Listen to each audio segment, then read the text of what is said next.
I think the reason why I was so profitable was because of the early struggles, and I knew that I had to have reserves.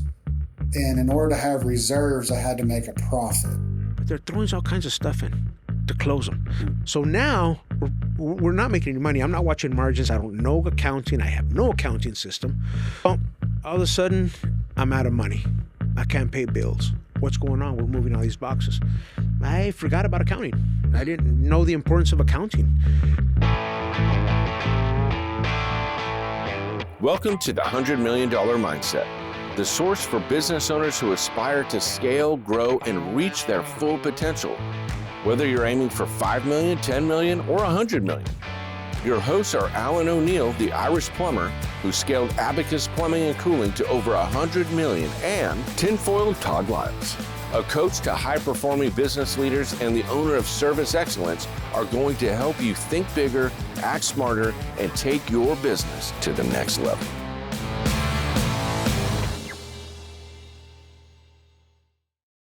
Hey listeners, it's Todd Liles here with the $100 Million Mindset.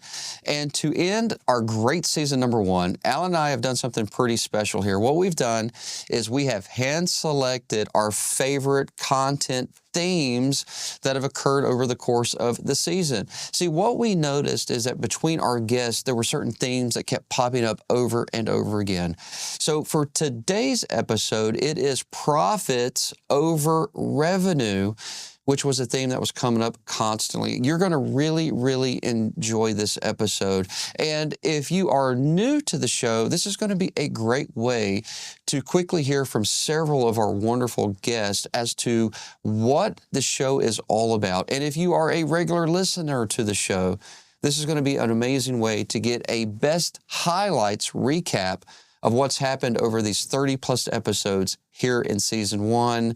Enjoy the show, and we look forward to bringing you great, fresh new content in Season 2. Alan, today's topic's going to be a big one. We're going to talk about profit. I love profit, Todd. My favorite subject. And I know it's something that you're really good at, too. So yeah, we've done well. You've done very well. So, and the reason why we're going to talk about profit is that we know that a lot of owners are chasing revenue. They get so focused on revenue, and they get so focused on scaling that they become obsessed with it and go, hey, I'd rather hit $5 million and have no money than hit 3.5 and have 20%. Absolutely. Profit is more than money in the bank. Money in the bank's nice, but profit is more than money in the bank. It's options, it's time, it's the cushion that allows you to recover from mistakes. And we all make mistakes, let's be honest. Because mistakes, they're guaranteed to happen. Absolutely guaranteed to happen. Add trucks, add techs, add overhead, throw more ads, but the top line without profit, that's a trap. It's totally true. So you can hit 5 million and have less cash in the bank. Our good friend Ellen Rohr wrote a book called Where Did the Money Go, which I highly recommend. But, you know, if you have less cash in the bank at 5 million than you did at 3.5 million, that's the danger. You're scaling losses instead of scaling profit. I had a truck and I had $1,500. I started working, started knocking on doors, getting referrals, talking to people, and just started making a living. I was like, oh crap, man, that's pretty cool, right? And it just kept growing and growing. And all of a sudden I start growing, I start adding some people, right? It's like, oh man, this makes sense. This is good. I start calling. I get somebody on the phone. We start calling customers, start calling the other customers for maintenance, and we just start doing the basics that we know to do in business. Next thing you know, the Yellow Pages starts knocking on my door, right? Say, hey, you want to grow like the big guys? Yeah, I do. All right, what you need to do is this. Remember the old double trucks. If you want to get like the big company, they have these, they used to call them the double trucks, right? The 2 pages in the phone book. Right. I can't afford it. I think the very first one I got 1 page, right? As soon as I could, I got 2 pages. And now I'm just signing contracts. And without any experience, you think that's what you need. And if it works for them, it's going to work for you. What do you know about structure? What do you know about the years they've been in business, the cash flow that they have, right? So you start getting some calls, you start building some momentum. I start looking at the contractors that are making big things happen, right? Big moves. And I start finding out, what are you doing? Well, good friend of mine, and maybe I'll mention his name. He had nothing to do with this, but Brett Hobson. Yeah. He opens the doors up in Weatherford. opens his doors, help me any way that I can. He goes, come on, visit me. I'll show you exactly what I do. Sounds good. I go to his place. He had this amazing print shop. He had a whole machine there for printing. I don't know if you ever saw that. Oh, yeah, I know Brett's story well. I think he got the print shop idea from Ken Goodrich, if I remember right. Ken. Or maybe Ken got it from Brett. But they were both doing it one time. Yeah. Yeah. And Ken's another story, right? He's helped me out as well. But he shows me exactly what he's doing. He gives me the mail piece. He tells me how to execute and everything. I go back to San Antonio, set up a print shop. I'm getting loans. I'm trying to figure this out. I start get a printer. We start printing some sheets. I start folding them, putting stamps, sending them out. Well, we start growing. We start moving boxes. I'm following the Brett model. Well, we start moving some boxes. We start doing some sales. For example, the sales guys they're closing them, but they're throwing all kinds of stuff in to close them. So now we're not making any money. I'm not watching margins. I don't know accounting. I have no accounting system. So all of a sudden, we're moving a whole bunch of boxes, making things happen. And I'm like, oh man, this is good. This is wonderful. At the time, I was doing about $750,000 in business. I was a high roller now. Right, I'm doing big things. 750 for me was like, oh my God, I'm rich, right? I'm a millionaire. Well, all of a sudden, I'm out of money. I can't pay bills. What's going on? We're moving all these boxes. I forgot about accounting. I didn't know the importance of accounting. So Brett assumed, okay, well, you want to grow now. I'm sure you have some accounting, right? He didn't start with, Elmer, let's get your books right. I love Brett. He's always been there for me, right? And we didn't talk about accounting. And I just said, I want to learn how to, how you sell and stuff. And he helped me out a lot on that. And I went down because I wasn't watching my numbers. I had no idea how to have good accounting. So you suffered from just not even knowing. You would have done it if you'd known. You just didn't know. That's not my forte. Maybe I would have, maybe I wouldn't have paid attention because I'm always like, just go, move. So one thing that I think that makes a lot of us and really takes forward is urgency. I have a lot of urgency. I'll get it done. Gotcha. But you need a business type mind person in the background assisting. Have to team. Got to have a team, right? Yeah. Can't be all things to all people. And our friend... And here's the filter. Every major decision has to pass a profit test. Right. You want to buy a van, hire a manager, launch a campaign, ask, will this raise margins or lower them? That's one question will save you a lot of pain. A lot of pain. Yeah, I totally agree. And I think this is what we've been talking about, right, Alan? This is where owners get stuck. And I think they get stuck because a lot of them, they just don't know how to forecast. Absolutely. They don't know if they invest in this person or if they invest in this marketing, if that short-term dip is going to hold out for long-term gains. And I think in most cases, if they have made actually good investments, it is going to result in long-term gains. But I think what a lot of people do, Alan, is they get fearful and they stop just before momentum takes place. Correct. And then it's just wasted money.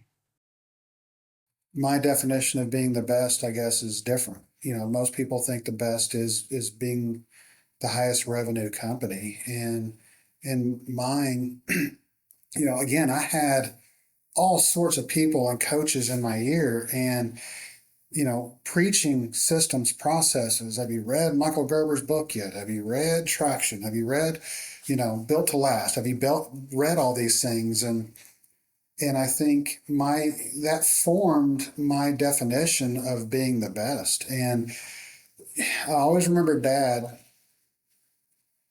Dad had been in the business for a long time, and he talked about in the early '80s. This one guy, I don't know the name of the company, but this one guy came in and blew up overnight. He did like $2 million in revenue and was bankrupt the next year. And I think the struggles that Tanya and I had early on made me conservative whenever it came to the business, because I took on a burden when I started hiring people. It wasn't just me and my family anymore that I was looking out for. It was them and theirs also. And so, I've been blessed because of that. I mean, I've watched people buy their first homes. I've watched people have children. I've watched people have grandchildren. I've got currently five former employees that were running their own businesses. One's a plumber that left about 18 months ago, 24 months ago, and he's up to 4 or 5 trucks already, killing it. And I think the reason why I was so profitable was because of the early struggles, and I knew that I had to have reserves. And in order to have reserves, I had to make a profit. And so we actually got to the point where we keep 9 months of overhead in the bank. And I think that helped us with the profitability too. Staying as conservative as we were. Makes sense. I really appreciate that sort of perspective. And I think making a lot of money in revenue is one thing, but keeping a bunch is a whole nother. Mm-hmm. Yeah. So a lot of companies, Joe, hit big revenue but still lose money. Why do you think that happens?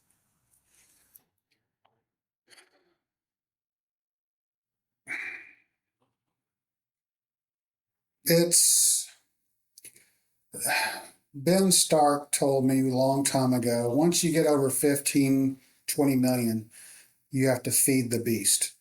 And you ran a big company. You know what I'm talking about. I mean, it doesn't matter what happened last month. If you were profitable or if you weren't, next month's marketing piece is coming. And you have these agreements that are in place. And, you budgeted last month to do 5 million and you only did 3. It doesn't matter. And you're still marketing as if you did $5 million and the bills for a $5 million company are coming in. And I think that's the difference. If you can build a brand and you can take your marketing dollars, even if you can only get 6 or 7 to 1 against your marketing spend in return, and you have the gross profit to justify it, you should beg, borrow, steal, rob a bank, whatever you have to do to get those dollars, because you're going to get a return on those if you have the margin, right? Mm-hmm. And if you have the gross profit to support that, there is no better investment in this world than betting on yourself if you can get that return, right? If you can take your customer acquisition cost and your gross profit and make that math work, there's just one doesn't exist. So if you can spend $1 million in marketing and you have the systems in place and you can get $10 million back in top line revenue with the gross profit that you need to grow your business, name a better investment. There's not any, right? So it takes a little bit of knowledge. It takes some skill. It takes some systems. It takes understanding that a lot of entrepreneurs under 2-3 million probably don't have. I didn't. Mm-hmm. I probably understand things a little bit better now than most people my size, just because of the company I keep and the mentors that I have. But if you understand where you're going and you understand what it takes, if you can look at constraint theory and see what the constraints are, the first constraint is always resources, always. Mm-hmm. Because if you don't have the resources for the marketing, if you don't have the resources to fill all your other support channels, sales, fulfillment, overhead, and all those things as you go, you can market all you want. You're just going to waste your money. There you go, listeners. I know that you enjoyed that. There's no question in my mind that you did. It was great to hear from our guest again. Their point is very accurate, which is if you are just pursuing revenue and that's it, you're going to be without profits. And profits are what keep the lights on. Profits are what weather the storm. So you got to make profitability, and it's super critical that we do that. That actually is part of the $100 million mindset, right? Because if you get to $100 million in revenue in a year, and yet you're making zero money, you're way worse off than someone that's doing $2 million in revenue and they're 20% profitable. So keep that in mind, and make sure you never forget, revenue is vanity and profit is sanity.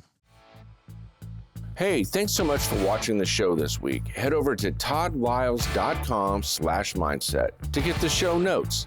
Please make sure to like, subscribe, and follow so you never miss a new episode of the show. And if you enjoyed this episode, then share it. It really helps us get the word out.